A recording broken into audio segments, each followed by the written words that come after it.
Hi everyone, happy Sunday. I'm just realizing I have a lot of blue shirts. Anyway, I had a completely different video planned out for today, and then I realized that I haven't talked to you about my studio project or my thesis in about a month. So we have a lot to catch up on. I have so many things to show you and talk to you about. For those of you who stay in touch with me through my other social media accounts, you may have a better idea of what I've been up to. For those of you who are just here for the videos, you probably have no idea what I've been doing. Just to give you a little update on my Instagram account, I posted a few pictures of a Lego model that I worked on, which was so much fun to make. I made it over Easter weekend, and it was just a really cool way to be able to test out different apartment sizes and different configurations of the building to get the stepping pattern that I wanted and just be able to test out a lot of different things so quickly because they're Legos and you can just fit them together however you want. So making that model actually helped me understand that that's not what I wanted for my project. Having it be so solid and tall, I figured out that I wanted something that was a little bit longer and shorter and has space in between the units to let light through and lots of other things. So I'm also using the studio project in my systems integration class. So I've been looking a lot at my panelized wall system and its efficiency, and since my project is in a pretty humid environment, I've been looking at the relative humidity between the exterior and the interior of the building and the temperature difference from inside to outside and how the buildup of my wall construction can then influence the interior temperature versus the exterior temperature. I've also been looking at how my huge atrium in the center of my building can then act as a means for bringing natural ventilation into the spaces, especially the market space, which definitely needs lots of ventilation. And of course, I've been looking at my green roof systems and my stormwater management systems so that the green roofs can then filter and absorb a lot of the water. Alright, so I'm just going to quickly show you a few drawings that I've been working on and a few models that I've been working on to give you kind of an idea of what I've been doing. There we go. Alright, so this is the Sketchup model that I've been working on. I just very quickly drew this up yesterday for my critique. So you can see it's changed quite a bit since the last time I showed you what I was working on. So you can see now I have these strips between some of these modular elements to bring light into the market space, which is right in this space right here.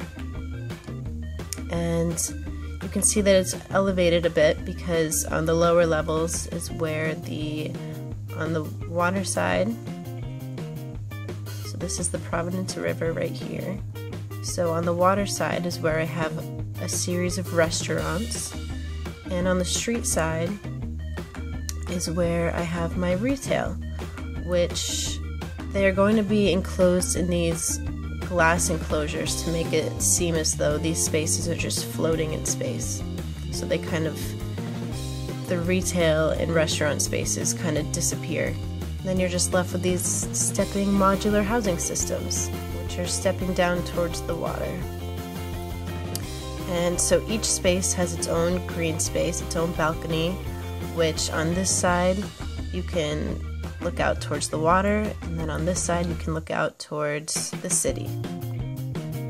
And then in between this intermediate space, these units share this outdoor patio area, which is a little more private between these units. And also by pulling apart these units from each other, it gives these units an opportunity to get access to southern light and gives them views towards the water.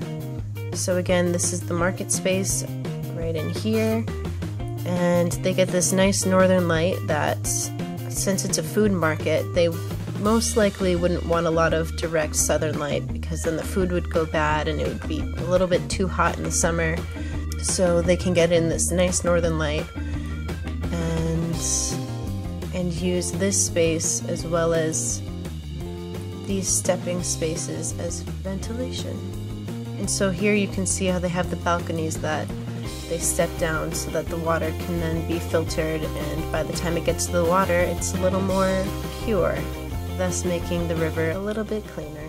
Okay, so this is my little SketchUp model, and now here are some of the drawings that I've been doing, which was both for my systems integration class because I'm looking at the efficiency of my wall construction, and it helped me figure out what my stepping system was actually going to be. So I also have this axon.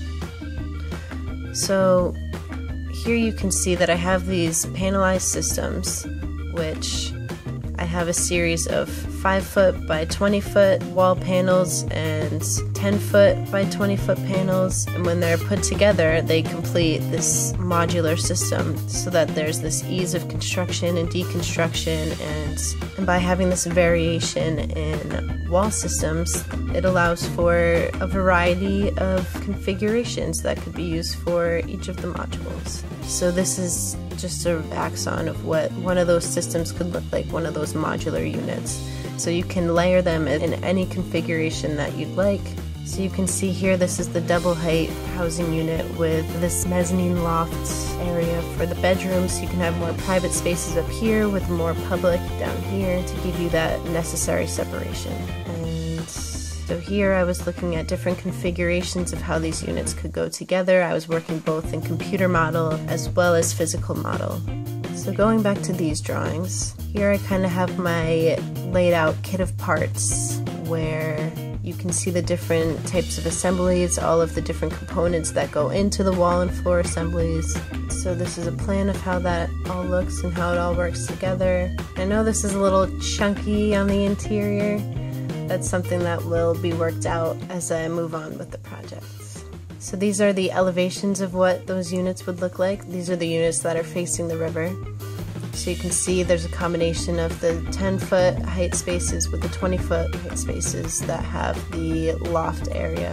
And so just to give you a little walkthrough of what these panelized wall systems have is these are the 5-ply CLT panels. This is Gutex wood fiber insulation.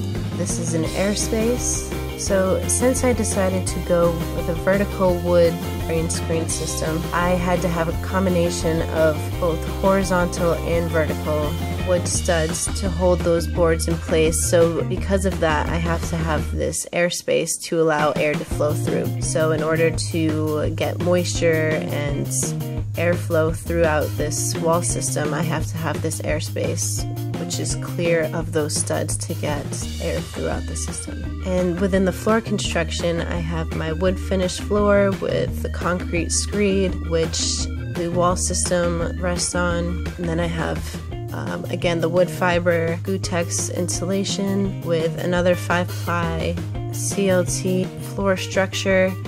And under that I have this plenum, which could be used for both electrical and mechanical, which are raised up on these pedestals. And again, here are my kit of parts. These are the 10-foot ceilings with the 10-foot floors. This is my 20-foot floor with my 20-foot ceiling, and my 5-foot floors with my 5-foot ceilings. Here's my typical 20 by 20 by 20 unit and my typical 10 by 20 by 20 unit. So I've talked to you a lot about how my modular units are going to be structured and put together, but I haven't yet told you anything about how the rest of the structure is going to be put together. So I have a few drawings that I've been working on to show you a little bit of what that will be. So I have a few very rough sketches here.